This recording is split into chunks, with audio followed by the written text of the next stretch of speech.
Returning Gibbe with you here from the Cross Country Mortgage Campus in Berea, and it is a loaded show today. Beau is out. He will be back with us tomorrow, but, I mean, we have got a ton going on. Denzel Ward officially signing his contract with the Cleveland Browns, the extension that will keep him in Cleveland through 2027 and will make him the highest paid cornerback in NFL history. That's official. We will hear his press conference. We will hear from Kevin Stefanski, the Browns head coach, about what it means to have this team back in this building, getting ready to put in the work for the 2022 season. We'll hear from new Browns wide receiver Amari Cooper as well. Plus, 1:30, Dane Brugler live, Jacoby Brissett live on this show. It is absolutely loaded, kids, as we get ready here for really what feels to me like the official kickoff. We laid out the offense for you on Monday. We laid out the defense for you on Tuesday, but the media now, it is rolling. Lots of press conferences, lots of interviews, and then on Friday we'll hear from general manager Andrew Berry and other players as well. So we are officially rolling here for the 2022 season of the Cleveland Browns, and I got to tell you, had an opportunity, ran into Deshaun Watson earlier today. He is thrilled to be here. I told him I apologize on behalf of the city for rolling out the white carpet for him with all the snow yesterday, and he said no big deal, but just happy to be around his teammates and getting to build those relationships and those bonds. And I also just had an opportunity right before we went on the air to do something very, very cool. I got to sit down with Denzel Ward, fresh off of his contract, and talk with him. And our interview, I thought I very much enjoyed it. It was a great time to get to talk to somebody who has done something historic, something that they're very proud of, that their family is very proud of. But at the end of it, it was really cool. And this will either come out on social, on Building the Browns, or both. But at the end, there was a video, about 4 minutes of family, friends, mentors, people that he's touched and lives that he's saved, people who are alive today because of his Make Them Know Your Name Foundation, all sharing congratulatory messages with him of love, and just to see Denzel get a little emotional watching it. I got emotional, and that's going to be, we'll have that for you, so you'll get an opportunity to see that, what I thought was a very, very special moment with a very special player and a very special person. And I think that's one of the things that makes Denzel so great, is not only is he an Ohio guy, not only did he play high school, grow up here, not only did he play college at Ohio State, now he plays for the Browns, never having to leave the state really for his entire football career, but so generous in the community, making a difference. The Browns' Walter Payton Man of the Year nominee in 2021. And I was thinking, Gibby, there are a lot of very, very good players in the history of this league. There are also a lot of great people in the history of this league. When you have a great player who's also a great person in the community, that's a little more rare. The guy who came to my mind when I think about it's Larry Fitzgerald. He was, I think, multiple-time Walter Payton guy. I think he won the whole award for the league and is one of the all-time greats. And, Denzel Ward has an opportunity to be, I think, one of the greats at the position, but also be on that short list of guys that are, potentially, all-pro, potentially, one day could wear a gold jacket, but also would be involved in getting that recognition as the Walter Payton Man of the Year. And he does it quietly. Very quietly. He is not about the flash. He's not about the media. He's very quiet, and he's not big media interview person. I think he likes to let his actions speak louder than his words, and he has quietly taken that foundation to levels that I'm not sure that he and his family thought that they could achieve. And they are there and continuing to grow, and it's going beyond, I think, when anybody thought it could be. He does it quietly. You don't hear from him. He's happy to step up and talk after games. He doesn't shy away from it, but at the end of the day, he quietly wants to let his play do the talking, let his actions in the community do the talking. And he's a great kid. He's a great guy, not a kid. This is his 5th year with us. Yeah. Guy's been around for a while. We were doing some prep today before your interview. He played Deshaun Watson in a bowl game. Clemson won and knocked out Ohio State. And Denzel was a younger pup on that Ohio State team. But, I mean, that's how far back this goes. And, you know, from Nordonia High School to the Ohio State University to Cleveland. And being a part of this organization and being a part of this family and being a part of this group for Clevelanders to know forever. It's pretty special, all that he's accomplished, and congratulations to him and his family and his foundation, who I'm sure is going to benefit from the contract that he will be signing, if he has not already signed it. I'm not sure where he's at.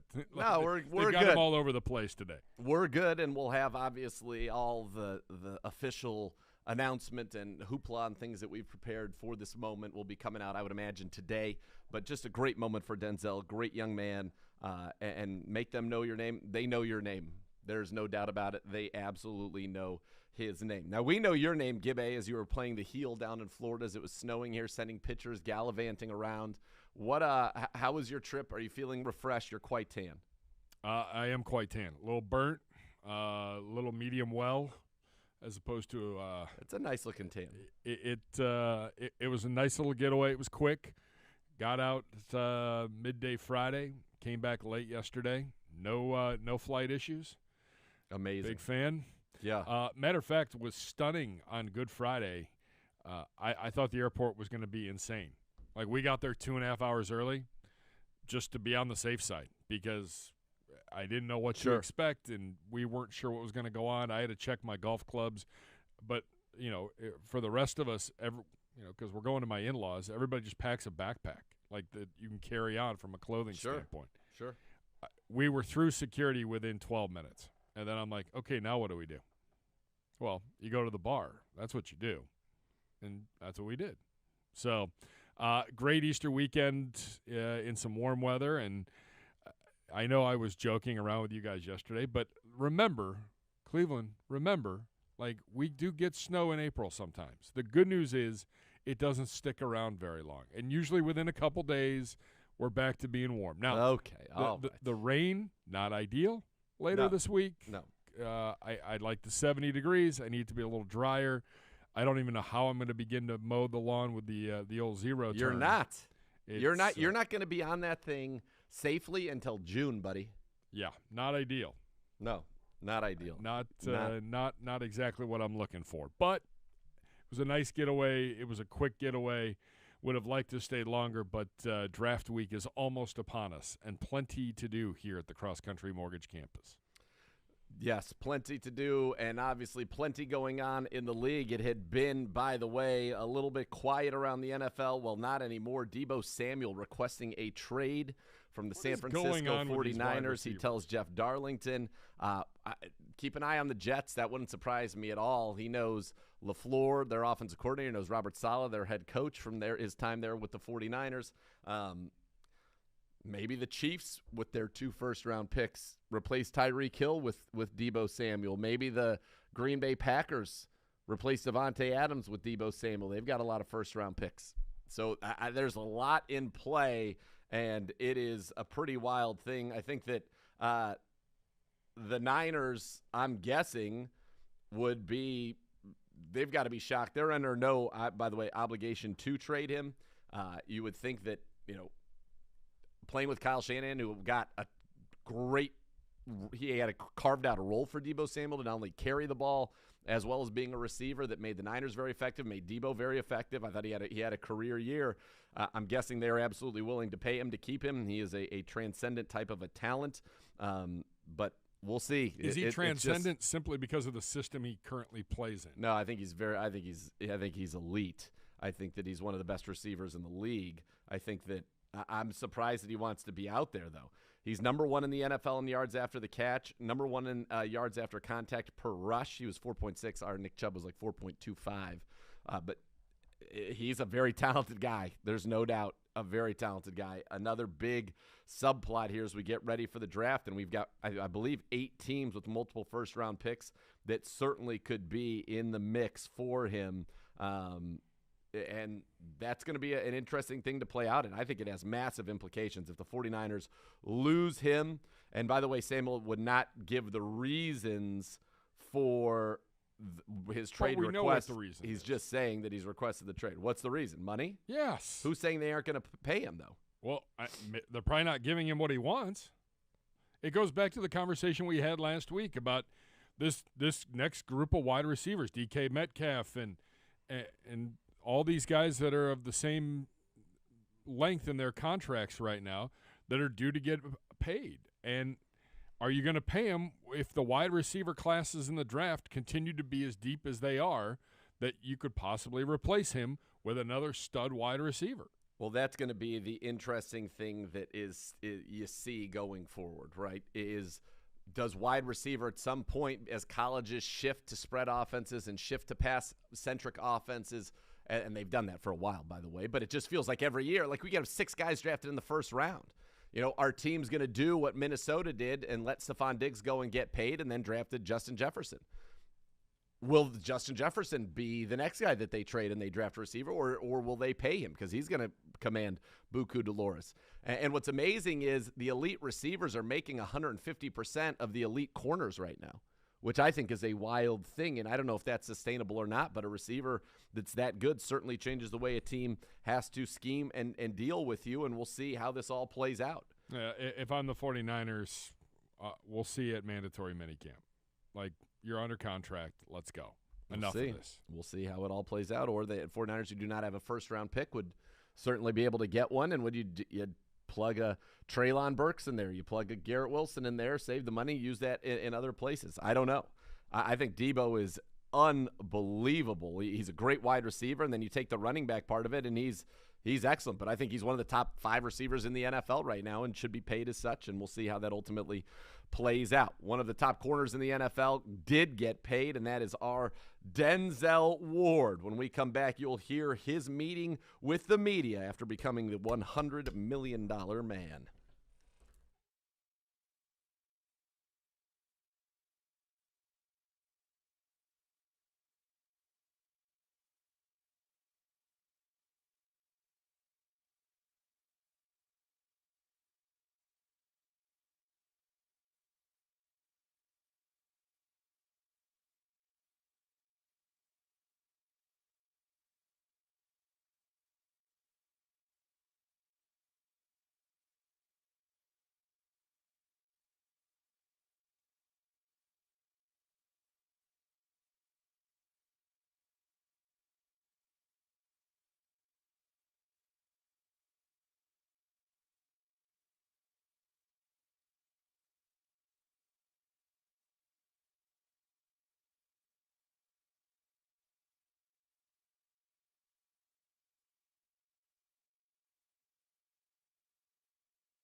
If a car, truck, or motorcycle accident caused you injury, call the injury lawyers at 1-800-ELK-OHIO for a free case review. Elk and Elk, proud partner of the Cleveland Browns. Denzel Ward will be a Cleveland Brown through 2027 after signing a big contract extension that will make him the highest-paid cornerback in NFL history at this time. And he spoke with the media today here at the Cross Country Mortgage campus.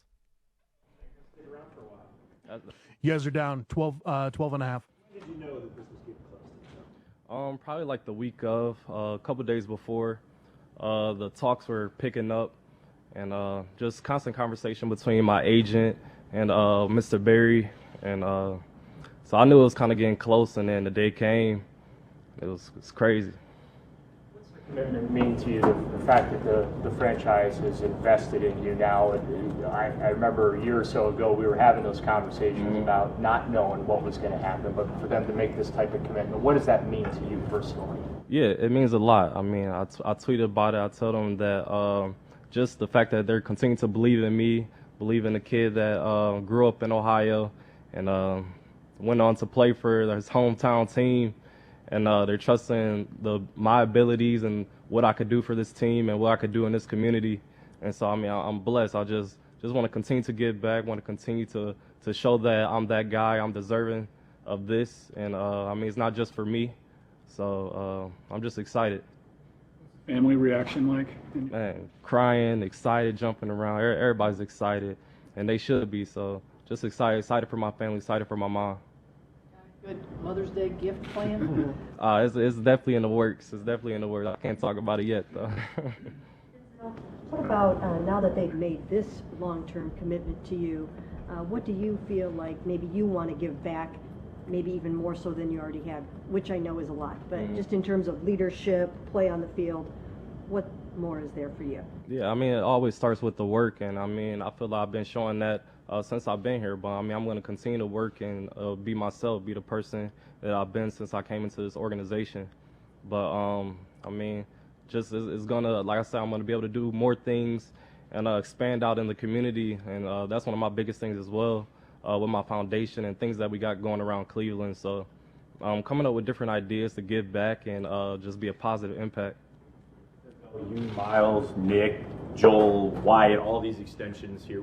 Is there a sense of pride to like be a part of that group and know you guys are building something together here? No, it's definitely a sense of pride. I mean, like you said, those are core guys and guys that you see out there on the field making plays. So, I mean, we got to continue to hold that standard and keep it going. So, I mean, now that we got the contract done and everything, it doesn't mean that we could relax. It means that we got to go harder, if anything, and continue to show why we got it. What do you think of the shakeup at quarterback? Say again? What do you think of the shakeup at the quarterback room? Yeah, I mean, I trust AB, I trust the Haslams and everybody that they brought in or the moves that they made. So all my trust is in them, and whoever's out there on that field, I know is going to be ready to play. What are your first impressions of Deshaun? I mean, we've been in constant communication. Deshaun, he seems like a great guy. I mean, we're going to continue to build our relationship throughout this off-season program, and as we the team start coming together. But he seems like a great guy, like I said. The entire secondary with you and Greg, John, Grant, Ronnie's back. Yeah. Everybody's still pretty young, mostly locked up. How good do you think you guys can all be? Man, we could be special. And I think the biggest thing, too, I mean, we're getting a lot of those guys back. So I think the biggest thing is chemistry. So, I mean, we left on a good note last year with this group. And I think we could build on that. But like I said, the best thing for me is getting those guys back, knowing how they play, knowing how I play, and working together. What's it like being the top paid corner in the league and seeing Jalen Ramsey tweet at you about joining that 100 club? Yeah, it's a blessing. I mean, every time I see it, it's just crazy to look at. I don't know, I'd be in shock and then awe just looking at it. I mean, it's been a lot of amazing corners, DBs, and players that have went through this league and been in the position that I'm in now, and for me to have my name there, I mean, I take a lot of pride in that and a lot of respect in that. And like I said, I just want to continue to show that I'm that guy and I'm that player. Any other players in the league reach out to you, maybe text or anything? Yeah, a lot of players in the league. Off the top of my head, I know Joe Hayden, he reached out. You guys seen Ramsey. Man, it's a long list of people that reached out and congratulated me, so definitely appreciative of those guys. This will be your third year with Joe Woods, which that's unique enough. So how could this defense evolve even more than it did last year? Yeah, like I said, it's going to be special just having the same group of coaches back, the same group of DBs back, and just building that camaraderie, how each other play, and with Joe Woods and his defense, like getting a better understanding. I feel that plays a big factor, just having a comfort level of knowing what to do, knowing the calls, and knowing what new calls he's going to put in, and knowing how he likes to coach and play. So, I mean, that's huge to have all these guys back. So you touched on it, but obviously being a local guy, I guess what level of specialness does that add to getting an extension with your hometown team? Yeah, it's special. I mean, it's a story that not many could speak about. Like, I played down the street when I was in high school, went on to play at Ohio State, still in Ohio, and then getting drafted, you don't know where you're going to go. And then for it to be, you see an area code of your hometown team calling, and you're going down the road to play for your hometown team in the NFL. It's a story that hasn't been written many times. So like I said, I take a lot of pride in that. Take a lot of pride in what I could do for this team. So just wanted to get back and show that I'm that guy, like I said. Andrew Berry has not been shy about taking care of the core players here. The organization has invested a lot of money the last 2 to 3 years in the team collectively. Just what type of impact does that have from a culture standpoint within the locker room?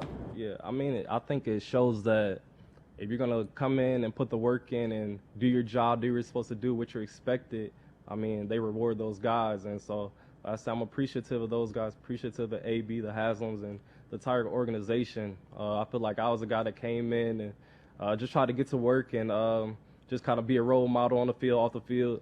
And they rewarded me, rewarded the community. So I think it's just a lot of props to those guys.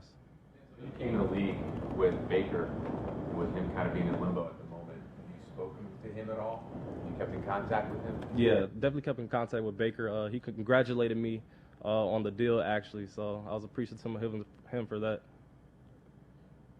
Denzel, would you, the defense played so well at the end of the year last year. Would you like to see Jadeveon Clowney come back and be with the team and with that defense this season? Yeah, I was definitely speaking with him recently. I would like to see Clowney back. I feel like he was a big key factor for us on the defense. Him and Miles, I feel we're a great tandem. But so hopefully we could get that done. I mean, like I said, whoever AB and those guys bring in, I'm sure are going to be able to get the job done. But Clowney was definitely a great asset for the team. Denzel, last, I think it was June when you were telling us that your agent was in contract talks with the Browns. Mm-hmm. Did you think at any point last summer something would get done? I'm not sure. I'm not sure. I don't know if it was going to get done at that point in time. I mean, talks were going on, but I mean, we didn't come to an agreement at that point, obviously.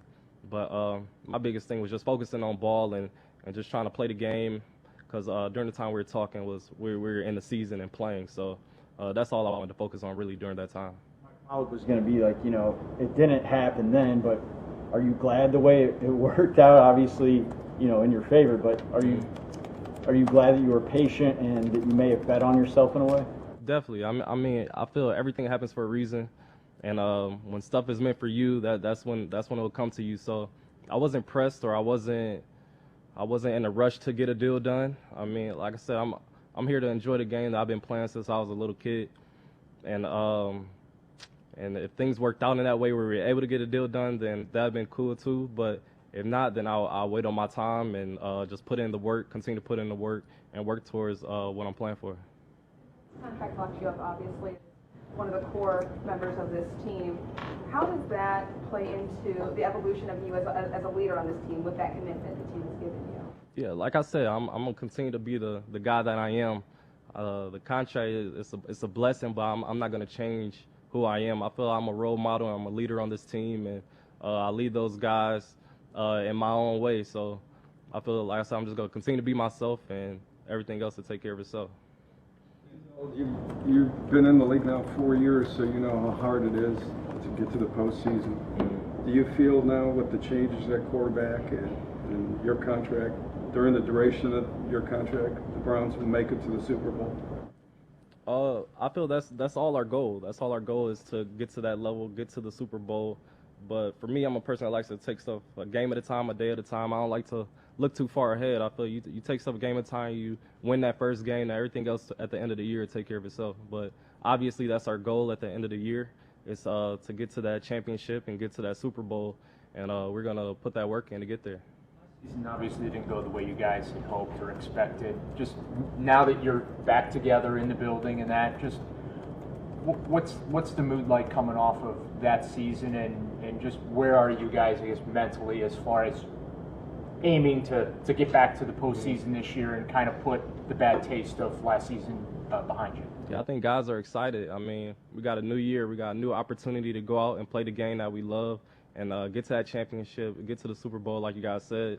And, I mean, that's the biggest thing. Got the guys back. Guys are having fun out there on the field, working out, and getting back together. So it's been fun. Going off of that, there were multiple players on defense that were critical of the camaraderie and the team chemistry kind of at the end of the season, and a lot of it came from defensive players.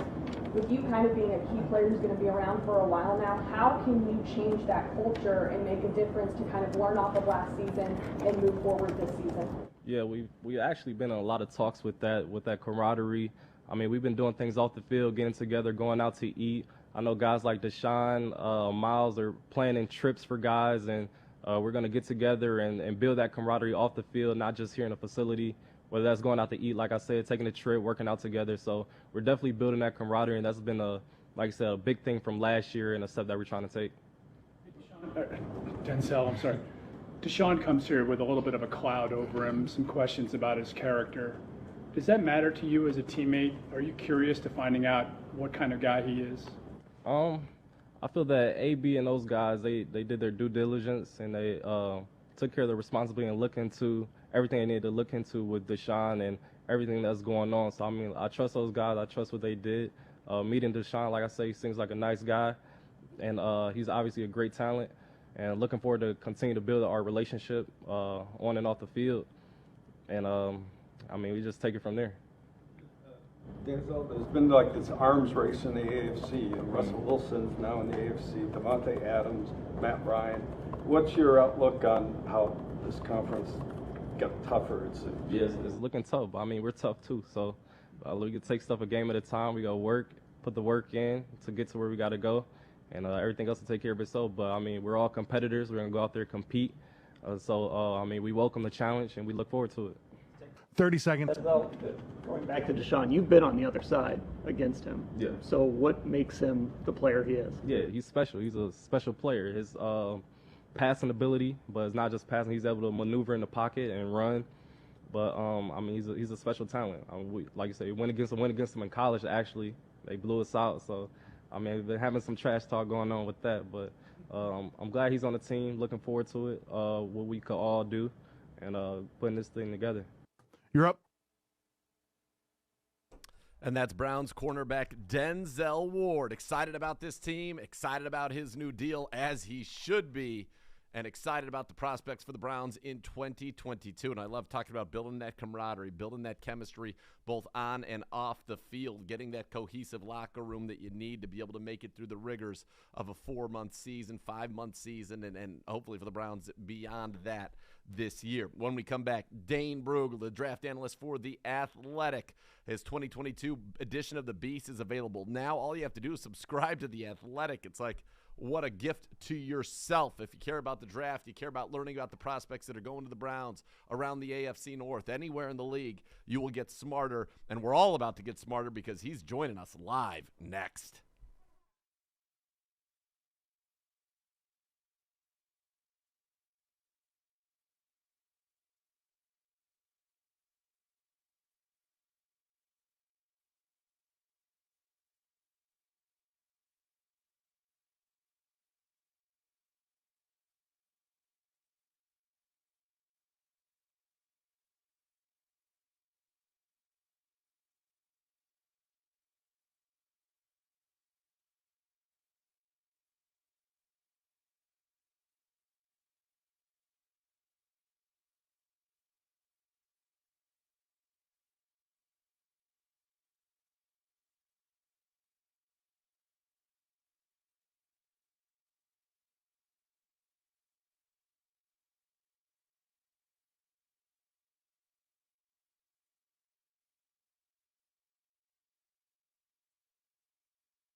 OBM, Ohio Business Machines, preferred copier provider. The Cleveland Browns have all the X's and O's for your office. Call 216-485-2000 or visit ohiobusinessmachines.com.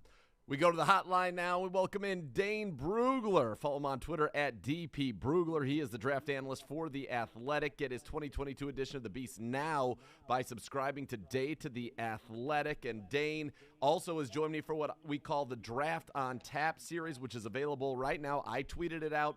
It's on our app. It's on our YouTube channel, youtube.com/Browns. Taking a look at realistic picks for the Browns at pick 44 at wide receiver, at defensive end, at defensive tackle, kind of looking at the options there. Day 2, second round, third round for those 2 third-round picks, and then we'll even have a dream scenario for you depending on which position you take first there. So be sure to check those out. And Dane, I'm sure the busiest man in America, appreciate you joining us. What's going on, buddy, as we're here just 8 days out from the 2022 NFL Draft?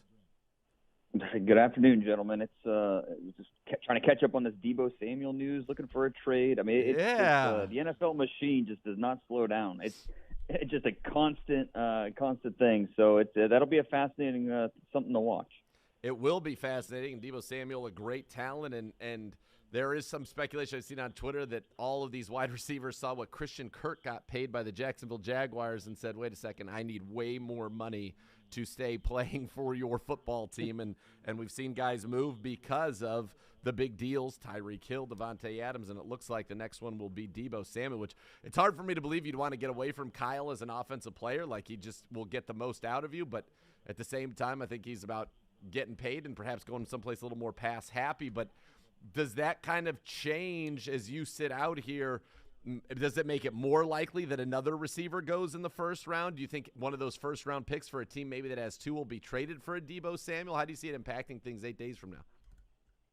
Yeah, and I think part of it with Deebo is he's tired of being a running back. You know, like he wants to be a receiver, and that's part of what makes Deebo so unique as a player. But in terms of longevity, in terms of his body holding up, I think that's as much driving this decision as anything, money included. But it also speaks to, kind of like you were saying, all these receivers getting paid, the movement we've seen at the position. It's why a lot of teams are looking at this wide receiver class and saying, let's get younger, let's get cheaper.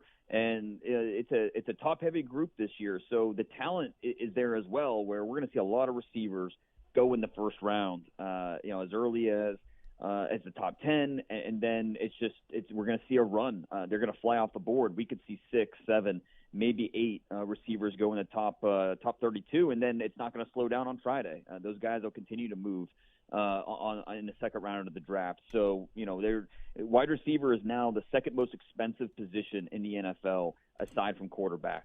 And so it's the position that's going to put points on the board. Wide receiver is definitely the hot position right now. It is. And are you starting as we get closer? Is there kind of a consensus on maybe the order in which these guys might come off the board? Because I'll tell you, Dane, I've seen mocks where Jameson Williams is first off the board. I've seen Garrett Wilson first off the board. I've seen Drake London first off the board. But a very talented group that are littered in the first round. And I think it's part of a trend where eventually these wide receiver salaries are going to have to kind of stall out because you're getting a ton of studs in the draft every single year, it feels like. Yeah, I think that's exactly right. It's going to be a common theme every single year where we talk about these receivers and the way they can help an NFL offense. And they're all under the same bucket of wide receivers, but these guys are so different in what they offer. Drake London is a drastically different player than what Jameson Williams gives you as a wide receiver. So I think a lot of it depends on each individual team, their offense, their scheme, who's already on the roster, who they feel like is going to complement what they already have. And so I don't think it's as simple as, who's the best receiver, because each team's going to look at it a little bit differently. Me personally, I like Garrett Wilson the best. I think that he helps you, especially after the catch, but he can get open before the catch as well. He plays much bigger than he looks. His body control, he can play through contact, has ball skills, and he's still growing, still developing. He's going to get better and better. But I understand why some teams – I know 2 teams that have Jameson Williams as their number 1 receiver on their board. Wow. And it just comes down to the speed. It's special. It's different. And, he makes SEC defensive backs look like they're standing still, and that's not common. So you add a dynamic talent like that to your offense, and defense, it changes the way defenses play you, because they have to account for Jamison Williams on every single play and all the different ways he can beat you with that speed, because he's not just a track guy. He can get open underneath. He can, snap off these 90-degree cuts and still maintain that speed. And then with Drake London, he gives you the size, obviously. He a huge target, has the catch radius, has the length. So, if your quarterback's not pinpoint accurate, just kind of throw it up there where defensive backs can't get it. And there's a good chance that Drake London's coming down with it too. But he also has the lower body flexibility of a smaller player. He's not a slug out there. You worry about the vertical separation, but not underneath. He has some of that short area quickness. So, these receivers, there's something for everybody. Chris Olave and Treylon Burks. We could go on and on just talking about the receivers, because there's just such a glut of these guys in the first and second round. Well, and for the Browns, they'll be looking at the second round, pick number 44. And we talked about right now, if you want to get really in-depth on a lot of these guys, check out, as I said, our draft on tap right now at cleanbrowns.com, the Browns app, and the YouTube channel, youtube.com/Browns, where Dane goes through, about 7-8 guys that could be in play at 44 for the Browns, or if they wait until the third round. But let's stay at 44. A name that I think a lot of Browns fans are intrigued by is Pickens out of Georgia. Are you hearing anything pre-draft, some buzz on him? Christian Watson would be another, but I think it feels like he's going in the first round now. I've seen some people, though, by the way, that have Pickens as their number one receiver in this draft class. I think it was Greg Cosell and Matt Bowen who said that just a couple days ago. What do you make of the receivers available there in that second round, and who could potentially be in play in pick 44 for the Browns? Just talking with teams, it has not come up that George Pickens in the first. Now, that doesn't mean it can't happen. I don't know how exactly 32 teams feel. Sure. But of all the receivers, Pickens has been mostly talked about as a second-round player, a guy that may be a coin flip whether or not he goes top 40 or if he could be an option there for the Browns. But there's a lot to like about him. 6'3", 195, 200 pounds in that range. Has speed. He's a 4.4 guy. He's a graceful athlete. But what you love most about him is the competitiveness. At the catch point, he can win, go up and win over defensive backs. He's coming off that ACL injury, and so that's part of the conversation as well. Missed 11 games this year. Just, is the knee in good shape? Is it progressing well? Do you think, he'll be 100% in training camp? All these questions have to be answered before you invest a pick in a guy like George Pickens. But he has wide receiver one traits. He has that type of ability. It's just there might be a little bit more of a projection with him because he is still a little bit raw as a route runner and, coming off the injury. So, there's question marks. But you could absolutely see a trajectory that leads George Pickens to being a team's number one receiver down the road.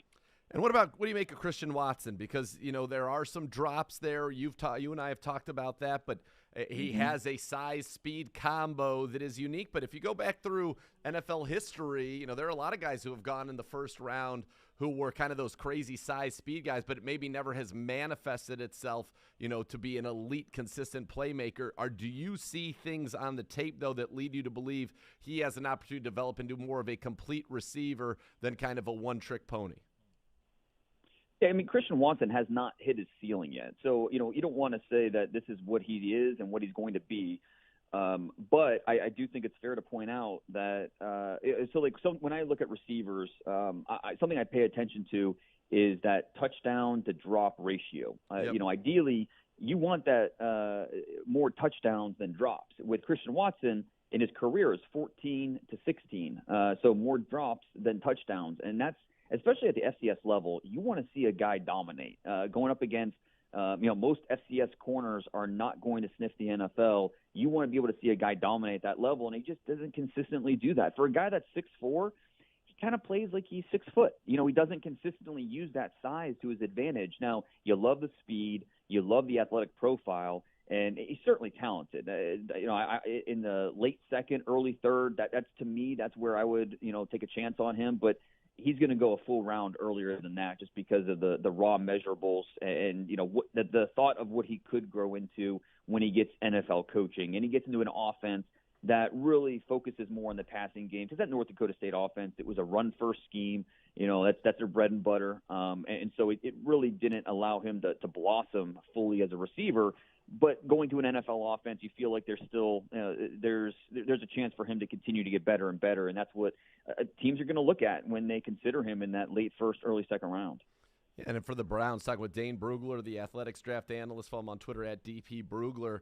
For the Browns, you've got a wide receiver coach in Chad O'Shea, who's amongst the most respected in the NFL. And I think that allows them, if they were to go more on a projection side of things, to do that and feel like they're going to be able to get the best development out of them. I mean, nobody's gotten more out of Devontae Parker in his career, and he was a first-round pick, than Chad O'Shea did the year he was down with him in Miami, was the play caller for that organization. So that's a possibility there as we move kind of into third-round type of wide receivers. One name I can't keep getting away from, and we've talked about him a lot, Alec Pierce out of Cincinnati, reminds a lot of people of Jordy Nelson. I love Jordy Nelson. I feel like it's somebody that could be that number one X receiver for you. What do you make of Alec Pierce and maybe some of the other options at that position that would be there in the third round? Yeah, and you love big athletes, and that's what Alec Pierce is, 6'3", 211 pounds. And you love guys that come from athletic families. They got that background, the bloodlines. His mom was a big-time volleyball player at Northwestern. His dad played football at Northwestern. His brother was an all-conference basketball player in college. Also played for the Tar Heels. And so, it's a guy that has a lot of ability. It just needs time to develop into a more complete receiver. Add branches to the route tree. Show that he's more than just a guy that's going to out jump defensive backs for the football. He's got the leaping skills, no doubt. He was over 40 inches in the vert. And you love the straight line speed, 4.41 in the 40-yard dash. Just an outstanding time for a guy that's north of 6'3". It's kind of, a little bit like the Christian Watson conversation where he's still growing, still developing, but you do love the compete skills. He will go up and get the football. And also with him, he's got a special teams background. They even tried him at linebacker a little bit when he first showed up there at Cincinnati, but he makes plays on special teams. He was used as a gunner on punt coverage. So there's a lot of things about his profile, athleticism, competitiveness, toughness, that those are the things you want to bet on, especially when you get to the third round and you're looking at wide receiver with traits. He's a former team captain. He's got All-American honors. So there's a lot to like about Alec Pierce and what he could develop into when he's part of your wide receiver room. Dane, I know you would like that for the Browns there in the third round. You've mocked that pick to them at some point. So if that happened, let's go back to pick number 44. And it feels like this is a great year to want an edge rusher in the second round and even into the third round. But in that second round, that's a spot that really the Browns could target. Who are some of the names that you're looking at there, and what are you hearing around the league about guys that could be available at 44 out on the edge? Yeah, I'm really interested to see, just the same as wide receivers, but to see that run on edge rushers. Obviously we're going to see those guys go early with Aiden Hutchinson and Travon Walker, Kayvon Thibodeau, Jermaine Johnson, George Karlaftis. But who's left? Who makes it out of the first round? Who makes it to the mid-second round where the Browns will be picking? I don't think a Boye Mafe or an Arnold Ebiketie make it quite that far. Could Logan? What's the deal with that? What's the deal with that? Because I've seen that, Dane. You call him an edge. I've seen other people call him a tackle, and I've seen I've mentioned him as a guy the Browns could look at on the edge. And people say, hey, he's a tackle. Break down Logan Hall. Who is he? How does he project at this level? 6'6", 280 pounds. So he has the size that you could see at both spots. He was mostly a three technique at Houston. That's where he played. And honestly, when you talk to him, that's where he feels the most comfortable. But when he did get reps on the outside and you give him a little bit of a runway and, his first two steps, he accelerates so quickly and he's got that quickness. He's got the hands. He's got the length. Give him that little bit of a runway and he can go through blockers. I think he gives you that versatility where he can work both inside, outside.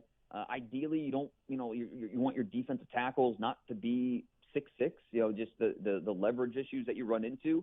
So I think that working him at both spots where he can win gaps with that initial quickness on the inside he give him that acceleration, the runway on the outside. Use him at both spots. So Logan Hall, there's a lot to like about him and that versatility. That's a key part of what he is, and he's a young player. Just doesn't turn 22 for a couple more days, and so I think that with more coaching, unlocking how to use his hands, and just the pad level concerns, things like that. That's why he could be available at 44. But you're getting a talent on the way up, a guy that's really developing. And you think about the trajectory where he's going to be a year from now, 2 years from now, and what he could mean for your defensive line. I think it'd be a great fit with what the Browns need and what they look for in their defensive linemen. Who are some other names, if Hall's off the board there, that you'd be looking at 44 in that edge class? I like Drake Jackson quite a bit at a USC. And I thought it was really interesting at the combine. He was 254 pounds.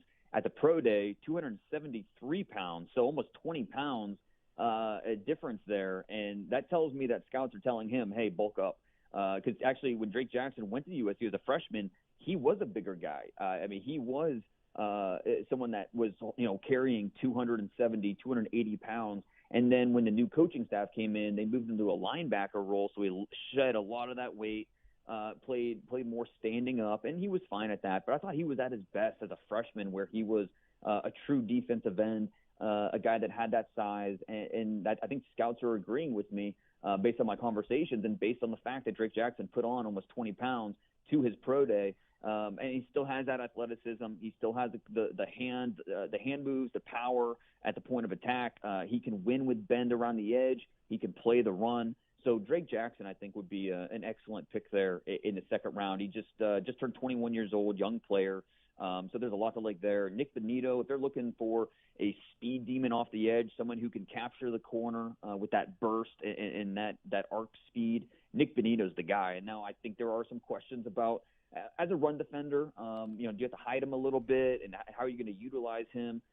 Use him as a spy, maybe stand him up. So you have to be creative. But if you want a guy that can go and just be disruptive, force the quarterback to move his feet and think about what's coming off the edge, Nick Benito could be a fit. Yeah, because he's a little undersized, but as you said, just a demon around the edge, very much a speed rusher. As you think now, as you kind of gone through and you've talked to teams, are there some people that you think may surprise with how early they go, or guys who may surprise with the way they fall? And one thing you could say Andrew Berry's done a very good job of doing so far in the second round is getting what we would all call first-round talents at second-round prices. And Grant Delpit was coming off of an injury, and there were some questions about his tackling. I remember that year. But JOK was an absolute shock to still be on the board at that time, and he was going, top 15 in a lot of mocks. Is there a guy like that? Is there a guy that, fits kind of what the Browns do or what they're looking for, the positions of need, that maybe makes some sense as somebody to keep an eye on as a potential day 2 steal for Andrew Berry? Yeah, JOK was my 15th best player last year, and to get him where they got him was tremendous. Yeah, no doubt. I think we'll see a few guys, especially because we've talked about this before, how the upper class is a little thin, and that middle class is so deep that draft boards are going to be different from team to team, and so because of that, we could absolutely see some surprises in the late first, pushing some other good players to the second round. Talking to teams, they think Tyler Linderbaum, the center from Iowa, is going to slip out of the first round, which is kind of crazy because he's such a good player. But some teams are just the lack of length is a big issue for them. Could that do they have Browns have a high enough grade on Linderbaum where they would want to make a move like that? I think that when you look at some of the positions like linebacker, we could see, with those two Georgia linebackers with Jacoby Dean, Quay Walker, maybe they slip a little bit. We know David Ajabo from Michigan with that injury at his pro day is not going to be probably not going to be a first rounder. More than likely going to be somewhere in the second round. I'd love to take that gamble. I'd love that. I think that's a great gamble to take. And I think that, when you have a team like the Browns who don't have a first-round pick, and then if they take a player in the second round who basically needs a redshirt year.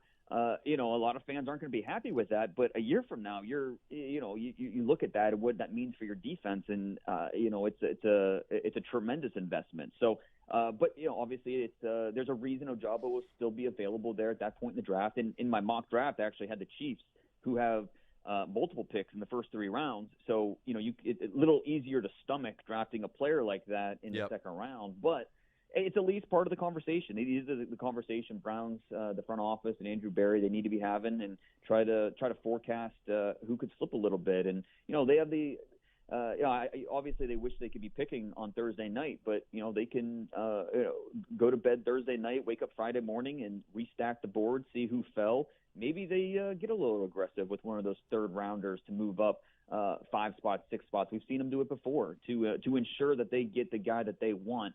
I think you always want more picks, more bites at the apple, but you put all the money and resources into scouting for a reason. Be aggressive, go get your guy. Yeah, and the Browns have not picked where they were scheduled to pick in the second round yet the last 2 years under Andrew Berry. The first year, you move back a couple of spots, still get Grant Delpit, get a 5th rounder that turns into Nick Harris, who is slated to be your starting center this year with the departure of J.C. Tretter. Then last year, as you mentioned, you move up, you get aggressive, and you go get Jeremiah Owusu-Koramoah. Dane, I'm sure that you are thrilled to be kind of getting close to the finish line. I'm sure for you the finish line is when you publish the beast, but it is amazing. If you like football, if you want to learn about these guys, there is no stone unturned in his research about every single one of these prospects. His knowledge of it is second to none. Check that out. Follow him on Twitter at DP Brugler if you don't already. Dane, thanks so much for the time. No, I'm just glad I haven't lost my voice yet. So, no, I appreciate it's amazing. it. Really, always enjoy it. Always a pleasure. Thanks, man. All right, the great Dane Brugler. When we come back, we'll talk with Browns quarterback Jacoby Brissett live here on Cleveland Browns Daily.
Welcome back to Cleveland Browns Daily, hour number 2, kicking off in spectacular fashion as we are joined now by new Browns quarterback Jacoby Brissett. And Jacoby, first time we get to talk, welcome to Cleveland, welcome to the Browns, and thanks for joining us on the show here today.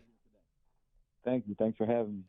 So, Jacoby, let's walk through kind of your mindset this offseason. What made this feel like the place that you wanted to continue your career? I mean, obviously, give you another opportunity to play in the National Football League, which is a huge, accomplishment for anybody in any stage of their career. So that was one of the main things. And then,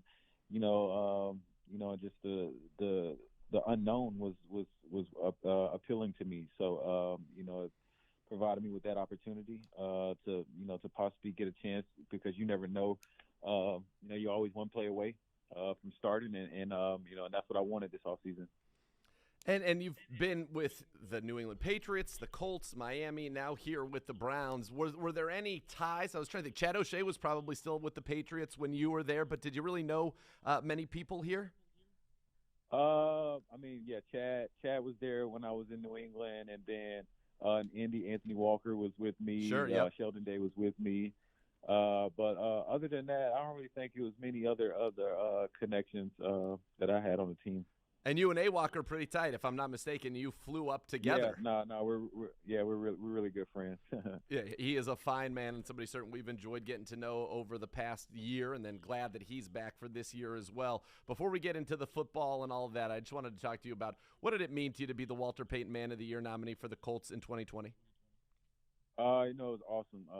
It's definitely one of the highlights of my career is being acknowledged by my team as one of the guys at the forefront of our community. Obviously, it was so many other guys that were worthy of that nomination to be in that category and be into those conversations. When it comes to that prestigious award is always a great accomplishment, something that I always cherish. Something that I live by that, to always pour into the community and be there, as a support for in any community, whether it's back home or the city that I'm in. Hopefully leave it, with a lasting impact, when I'm away from it, and I'll hopefully have, I'll build those relationships with the communities that, whenever I'm back there or whenever I go home, that I'm never too far out of reach from the communities. How did that get instilled in you? How did that become something that was so central to your fabric? I think it was something that I kind of craved when I was a kid. And being from where I'm from, the people that gave back to the community that I was in, I would say help mold me and help give me opportunities to help put me in a position that I am today to be able to reciprocate that. And I know how important those things were, and I know how important those things are, and especially in the community that I grew up in, is having a resource to be an outlet to the kids and to the community, to be a source of light, and I know how much of an impact that played on me. So it was something that my mom always instilled in us, and honestly the community instilled in us is, we always gave. The people that left always tried to, come back and give back to the community. That's awesome, and I'm sure you're aware Denzel Ward, who just signed a big extension, the cornerback that you no longer have to worry about on the field, which is good. He doesn't have to worry about you either. You guys can deal that with that in training camp. Was our Walter Payton Man of the Year nominee in 2021, and it's a big thing. And in the sense that I've gotten from being around this organization for 10 years, like that's one of the few non-quote-unquote performance awards that carries a lot of weight in a locker room. Definitely, and I think that when you see the amount of players in the locker room, that I wouldn't say guys are competing for that award, but the amount of guys that actually give back to communities and take pride into giving back and going into those communities and spending their time and their resources with the community. You see how important those things are, and whether you're a nominee or the winner, it doesn't change. I don't think that really changes the mindset of the guys that, they'll do it without the accolades.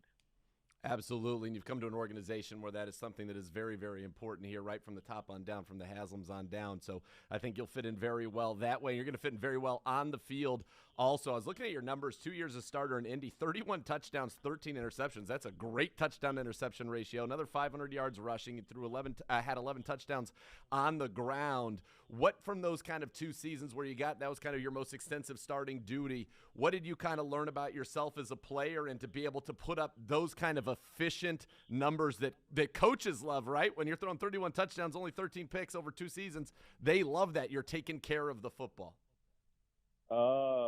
And it's just taking advantage of opportunities, and always putting the team first and those things, but always staying ready. In both those situations, obviously, everybody likes to say thrust into those situations, but obviously, being able to just come in and be prepared and understand, who I am as a player, who I am as a person. And always being ready and being the guy that that whenever my number's called, like the coaches can count on me and know that the organization, the team, the offense, the game is no different when I'm there than the guy that they originally wanted. But also hold myself to a standard that I don't look at myself as a quote unquote backup. I can't stand that word personally, but I feel like I'm a quarterback in this league, and whenever the opportunity presents itself where I'm playing, I think I am considered the starter. So I just hold that with me in my preparation and how I carry myself, because you never know when those situations occur.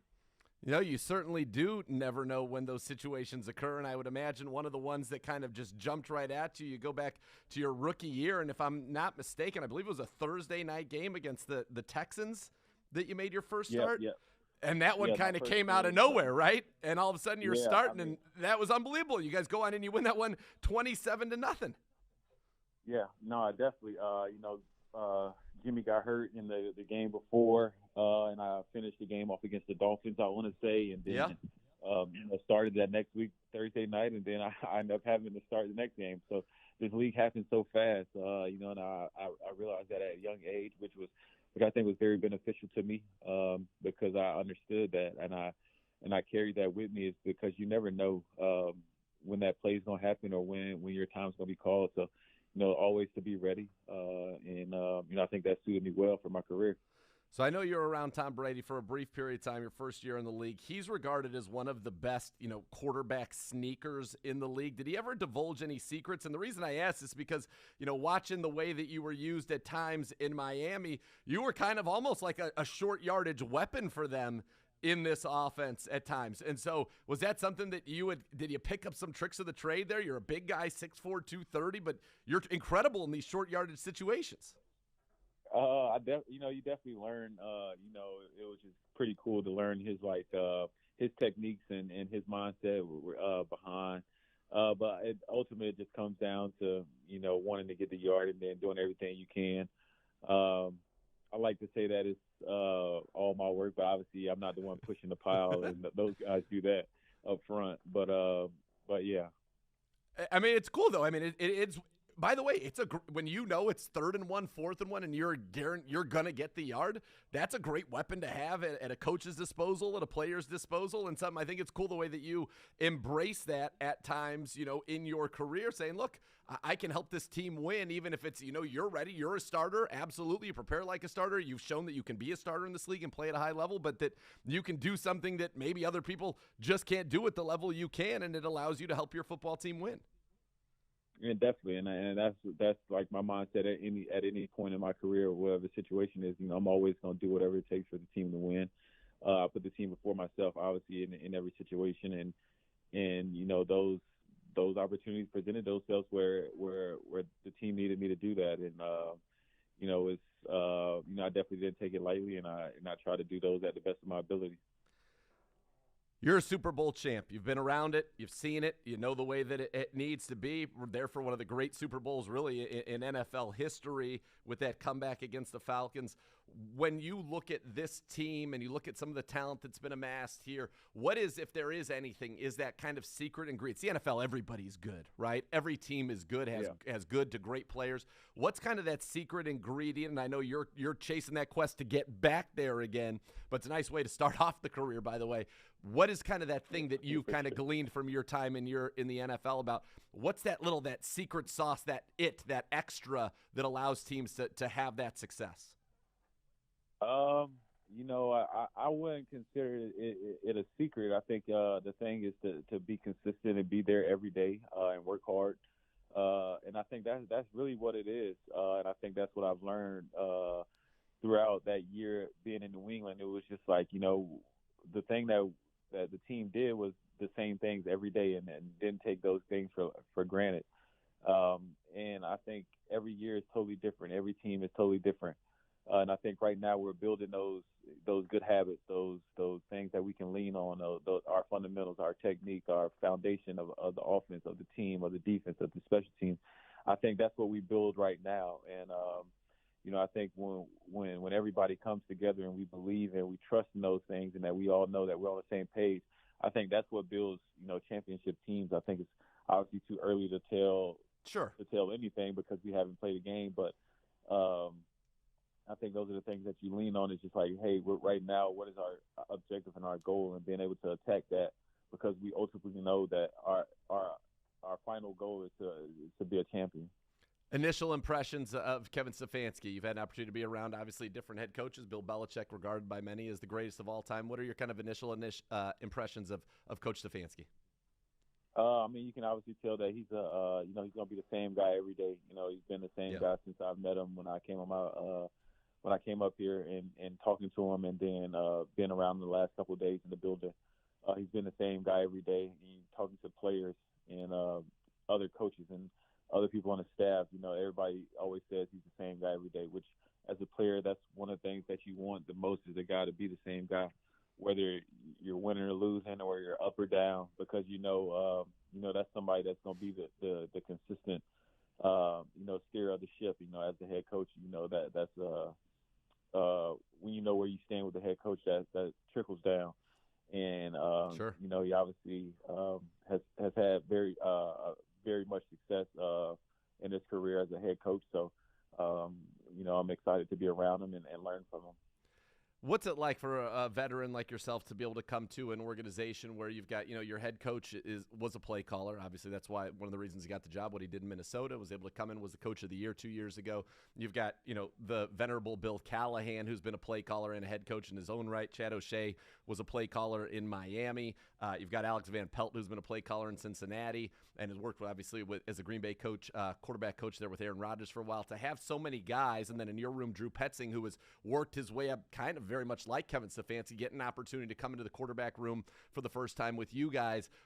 What's kind of your thoughts on a staff like that works so well together but has such a vast background of experience actually doing it at the highest level this league has to offer?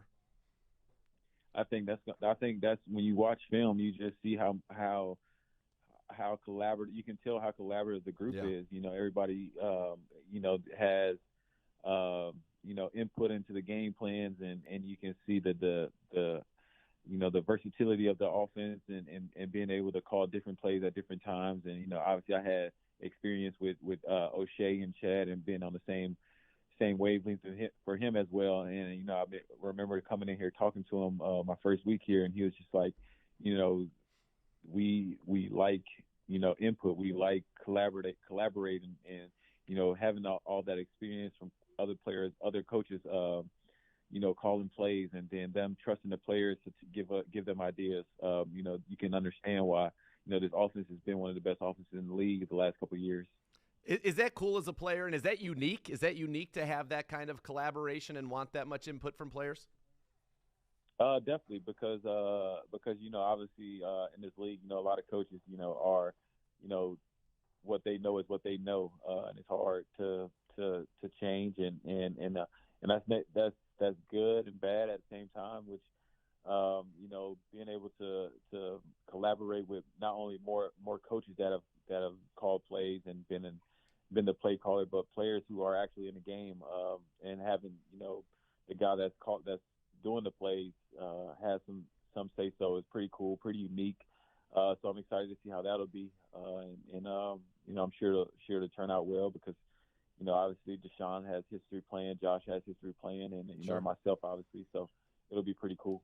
You just mentioned your quarterback room, and in your press conference earlier today, you brought something up unprompted that I thought was to use your words, pretty cool. And you said, it's my first time being in an all-black quarterback room.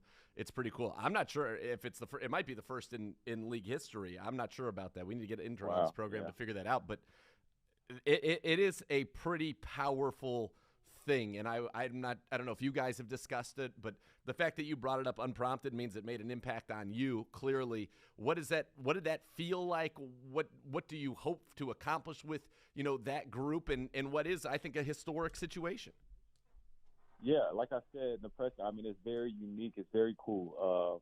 Not too many chances you get something like that, where, whereas black quarterbacks are just not, I don't want to say just starting, but, over the last, 10, 12 years or getting, the respect that we can actually do this position. And then now you get a room with, where it's all black guys as quarterbacks in there. It's pretty cool. We haven't, went in depth about, the impact that is of having a group like that. Sure.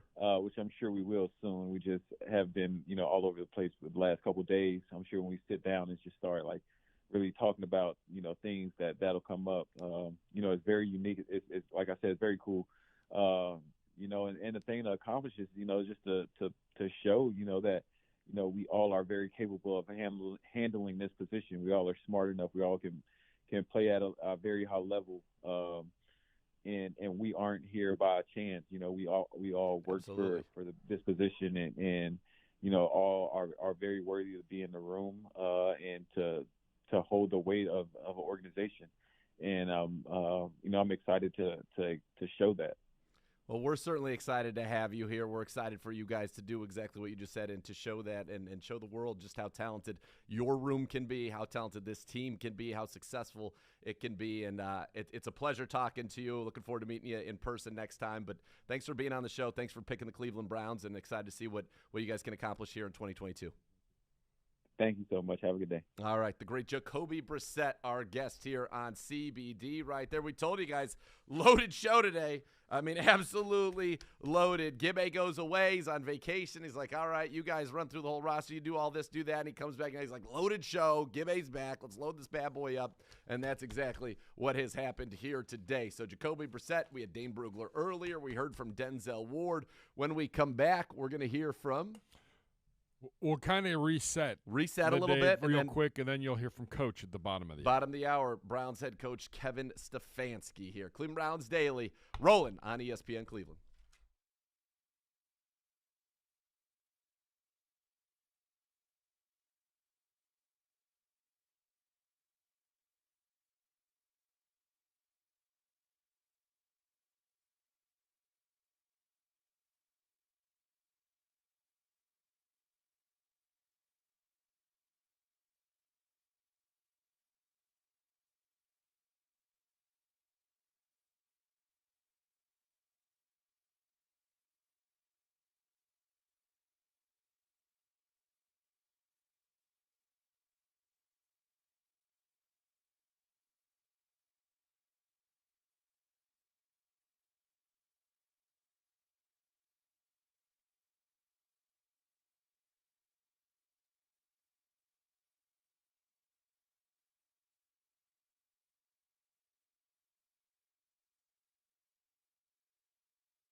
There's lots of bad advice out there about gambling, from secret methods to picking lottery numbers to betting big when you're on a roll. These myths can lose you money and get you in a lot of trouble. So before you wager, find out what's real and what isn't at keepitfunohio.com. All right, a little bit of news here from the Cross Country Mortgage Campus in Berea. The Browns making a couple of roster moves. They have signed defensive end Isaac Rochelle and wide receiver Javon Wims. Rochelle, a Notre Dame product, comes to the Browns after stints with the Los Angeles Chargers from 2017 to 20, where the Chargers made him a 7th-round pick in the 2017 draft. And then last year he was with the Indianapolis Colts. Rochelle's appeared in 63 career games. He's got 9 starts, 86 tackles, 9.5 sacks, 3 PBUs, and 1 interception. In 2021, he saw action in 12 games, posting 17 tackles for the Indianapolis Colts. As the Browns, look, they're just filling out this room. I don't think this has anything to do with Jadeveon Clowney or the draft plans. But when you go into training camp, you typically need 6 to 8 defensive ends. You typically have 8 in training camp. The Browns right now, prior to signing Weatherly a couple days ago, and now Rochelle, they had 3. So now they have 5. They've got Myles Garrett, Winovich, Rochelle, Weatherly, and Curtis Weaver. I imagine Clowney's still very much in the mix, and I still think every day that goes by is a good day, increases the odds for the Browns that Jadeveon Clowney will come back, and you've got room to draft somebody as well. So I wouldn't look into this too much. Let's not forget they had 8 last year in camp. They had 8 the year before at defensive tackle as well. So that's what you need to go into training camp. The Browns just don't have enough bodies at that spot yet. But Isaac Rochelle, a guy that has played in this league and been in the league for 5 straight years, and he's going to have an opportunity to compete to try to make this football team. Javon Wims entered the NFL as a 7th-round pick in 224th overall by the Bears in 2018 in his career. 28 catches, 266 yards, 2 touchdowns, 33 career games, 7 starts for the Bears from 2018 to 2020.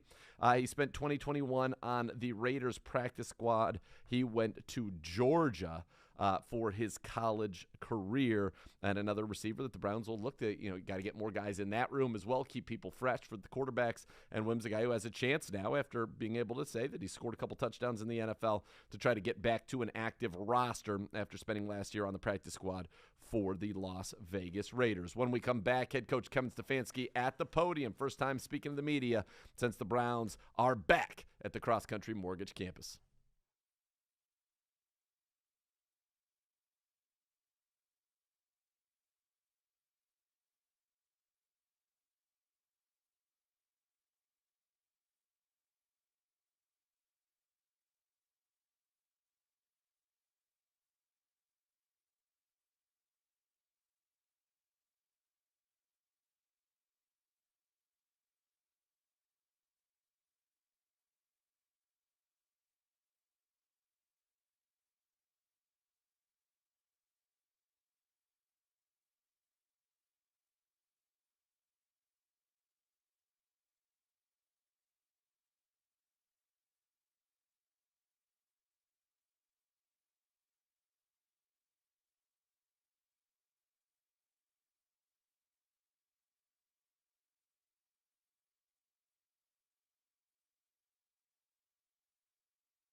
Welcome back to Cleveland Browns Daily. It is official. The Browns announcing that Pro Bowl cornerback Denzel Ward has signed his 5-year contract extension. I mean, it's been official, but now it is officially official. Here's what Kevin Stefanski had to say. He said, "I'm really excited for Denzel and his family. It's a well-deserved reward for his outstanding play on the field and work in our community. Denzel has the attitude that he's committed to constantly getting better as a player, and we know it's going to continue to work with our coaching staff to improve, and we are very happy that it will continue to be an important part of our defense for many years to come." Again, we'll have tons of Denzel Ward content for you, clevelandbrowns.com, the Browns mobile app, and on our YouTube channel, youtube.com/Browns. Speaking of head coach Kevin Stefanski, spoke with the media for the first time since having his team back for phase 1 of the offseason workout programs, and here's what he had to say. Back. You're down 17 as they arrived in the snow globe yesterday. Just to have them in the building, in the weight room, in the classroom, there's an energy that our players bring. So that was awesome to see everybody here and working together. So they're in those meetings throughout this week. Phase 1, as you know, it's really the classroom and the weight room. We'll transition into phase 2 in a couple weeks where we'll get out on the field with the players. But, again, bringing that energy and great to see. And with that, I'll take any questions you guys have. What's the main message during these early days with these guys? You're bringing in a lot of new faces, all kinds of turnover. I think to that point, Tom, with those new faces, you have to come together as a team. 2022 team is different than 2021, and that's just the nature of the NFL. As we all know, there's new faces, there's new coaches. We have some new staff members moving people around. So part of that is just getting around each other to come together as a team. It's really the number one goal. Now, that's not the only goal. We have to teach and reteach our systems. We have to learn and relearn our systems.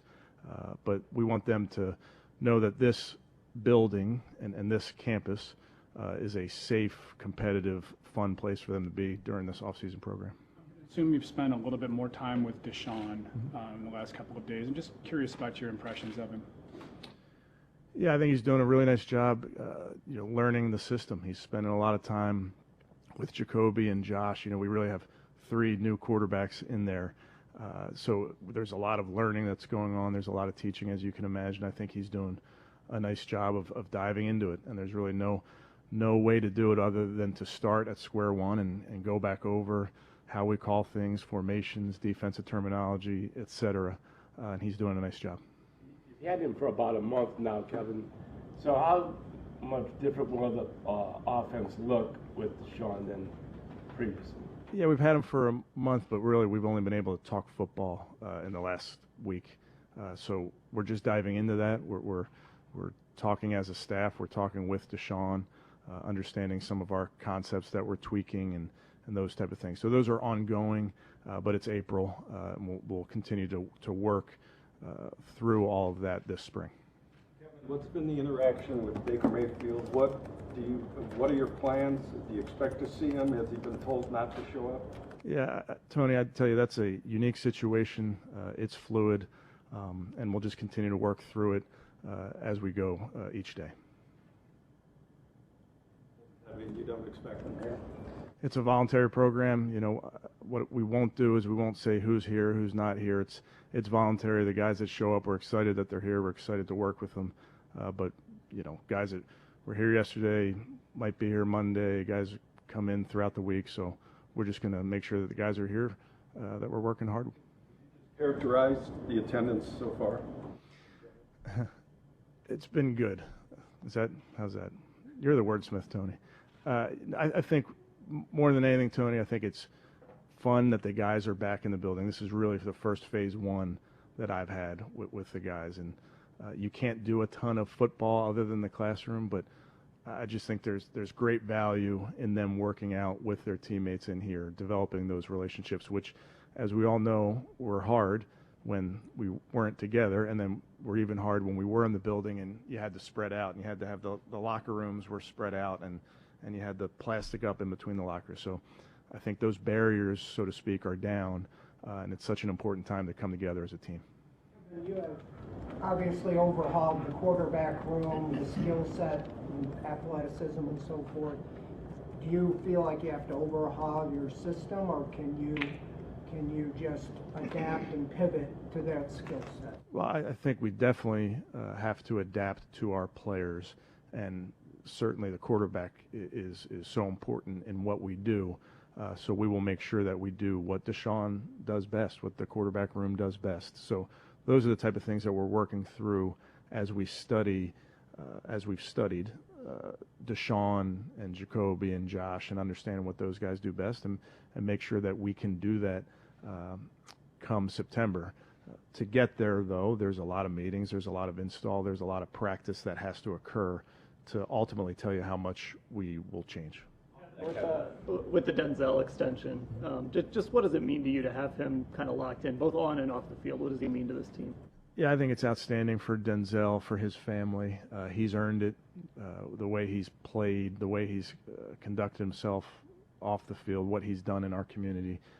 He speaks to the type of culture that the Haslam family has in this community, and Denzel just embodies that. So excited to lock him up. He's a good football player at a really premium position. Head coach Kevin Stefanski right here on the home of the Browns. In that locker room, and that's. Yeah, I think, he's going into, what year is he going into, 5?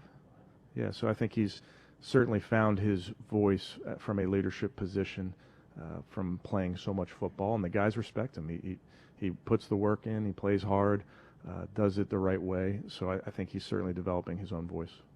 Going back to Deshaun and even Amari, is there excitement as a coach to have new guys that you can, find stuff, or, just trying to get the best out of the offense? Is that exciting to change some stuff? Absolutely. I think for our coaching staff, I think anytime we add a new player, we really go into that room and put the tape on and get on the board and talk about what we can do with those players. Now, as I've said to AVP many times, there's no shortage of plays. You can put a lot of plays up there, but it's more about what do our guys do best and how can we utilize them so that they're doing their best. So in a guy like Amari, for instance, the routes he runs, where do we want to line him up?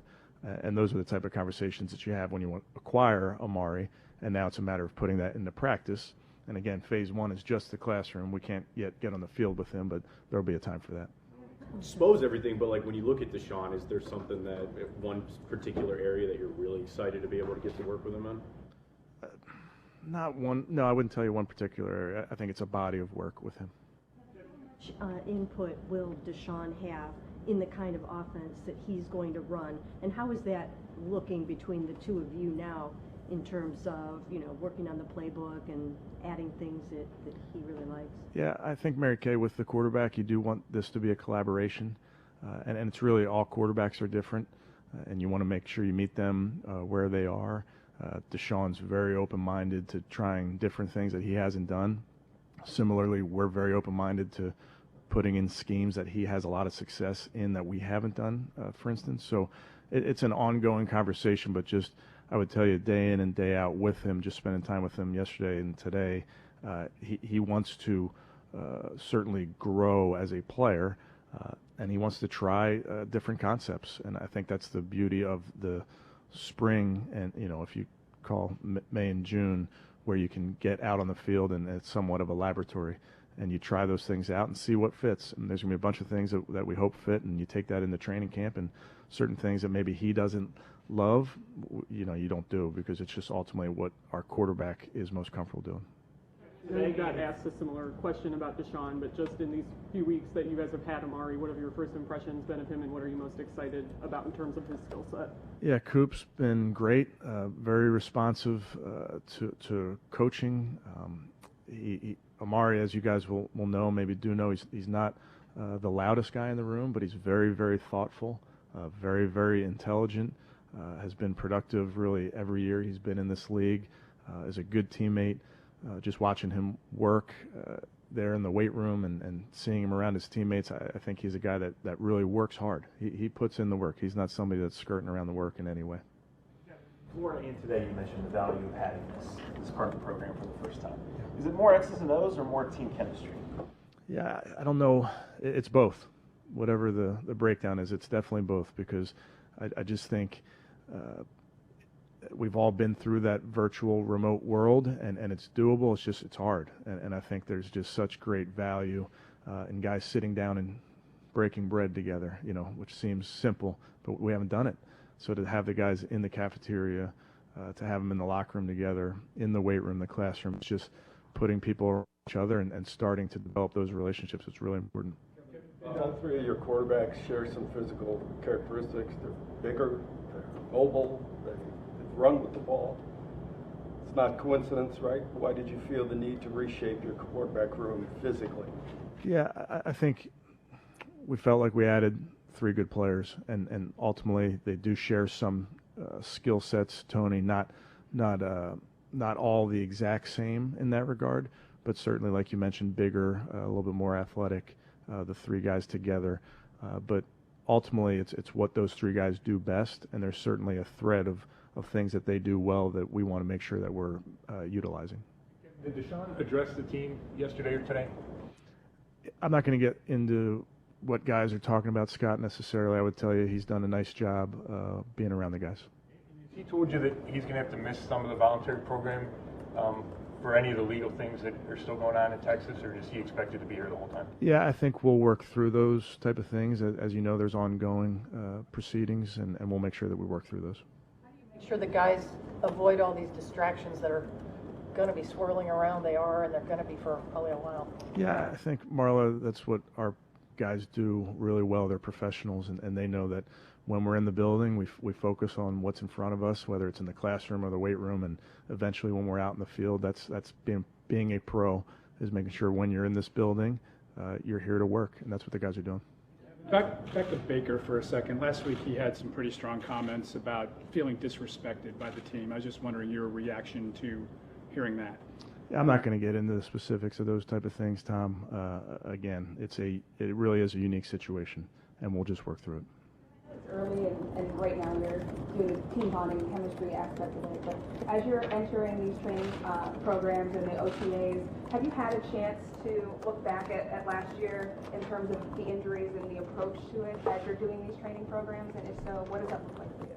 Yeah, we've spent a lot of time on that front as an organization, and we certainly wanted to address those things that came up. And as you know, sometimes soft tissue injuries are unavoidable. We want to avoid the ones that we can. So we'll continue to try to be smart with our players when they're in this building, utilizing the resources that we have in this building, and being smart when we are not in the building and when they leave here to go work out in the summertime before training camp, being smart about what they're doing. But it definitely, we want to be intentional about anything we do when it comes to injury prevention.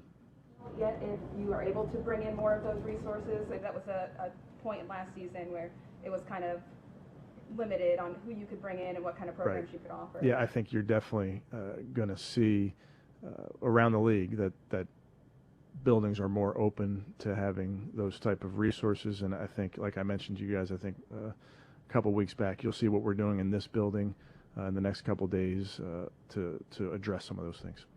The recovery room that you guys are building in the old weight room, how much of that was a result of that feedback that we had asked you about at the end of the season that you got from players, and just, what's your expectation of the impact that that's going to have once you guys get that done? Yeah, I wouldn't necessarily characterize it that way, Daryl, that it was a direct response to those type of things. I just think it was a great vision by people in this building, support from ownership to better think about that space. When I first got here, we never thought we'd move the weight room full time into the indoor facility, and we've done that.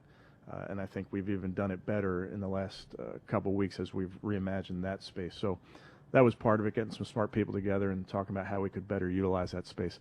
I'm not one of those smart people to talk to you about exactly what they did, but in due time we'll have somebody talk through that. What did you like about Brissett? Why did you feel you needed to make a move there versus the Keenum trade?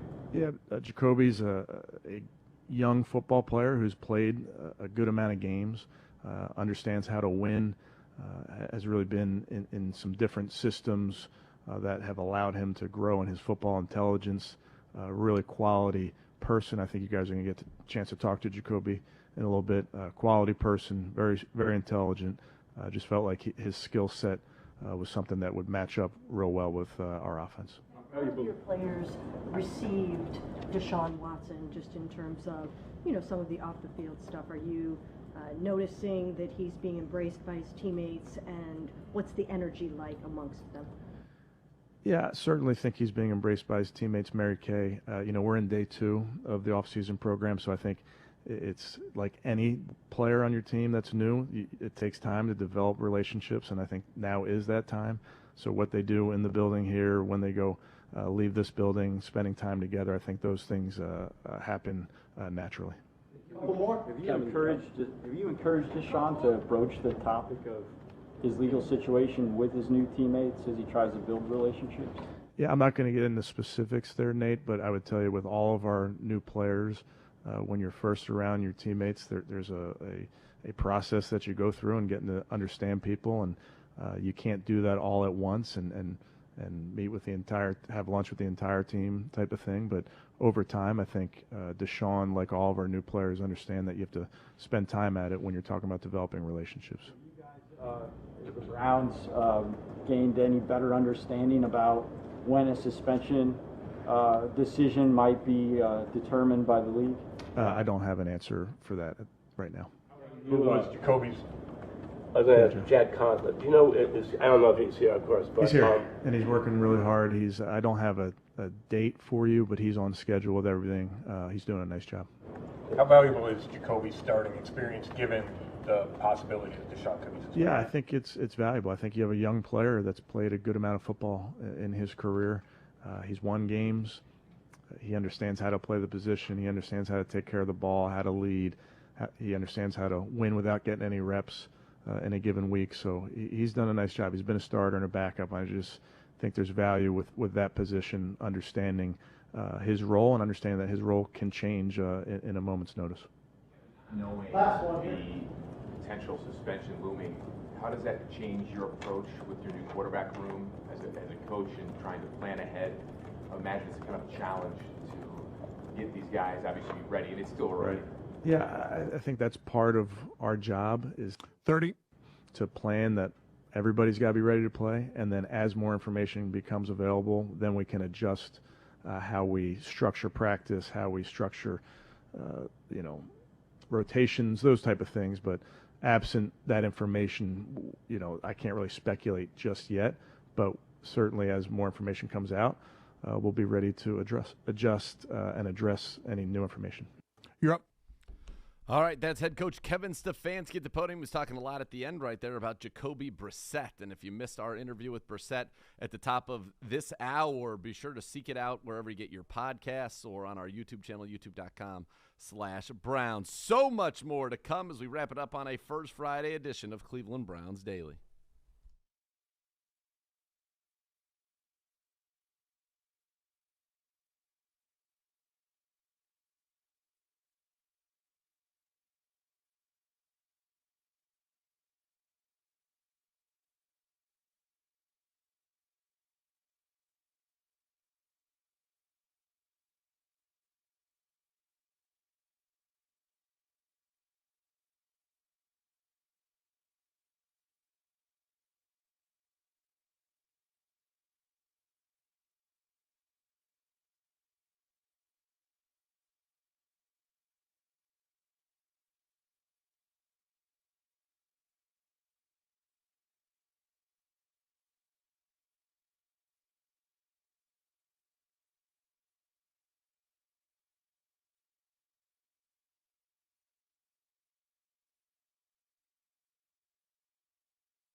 All right, wrapping it up here on this first Friday. Coming up tomorrow, Beau Bishop will be back with us on the program. Amari Cooper, we will hear from the Browns' new wide receiver. Plus, we will have just the latest from Berea. Latest going on with the Browns, latest around the NFL, any updates on the Deebo Samuel situation, and perhaps an exclusive one-on-one with our very own Denzel Ward, the highest paid cornerback in the history of the league, the Warden of the North. And we've got some great content coming out. Follow @Browns on Twitter, any of our social media platforms. A lot of great stuff, highlights coming out with Denzel Ward and just seeing the player that he is for the Browns, and exciting to think about the player he will continue to become for the Cleveland Browns. For Gibbe, for Jacoby Brissett, for Dane Brugler, I am Nathan Zegura saying thanks for listening to another edition of Cleveland Browns Daily. The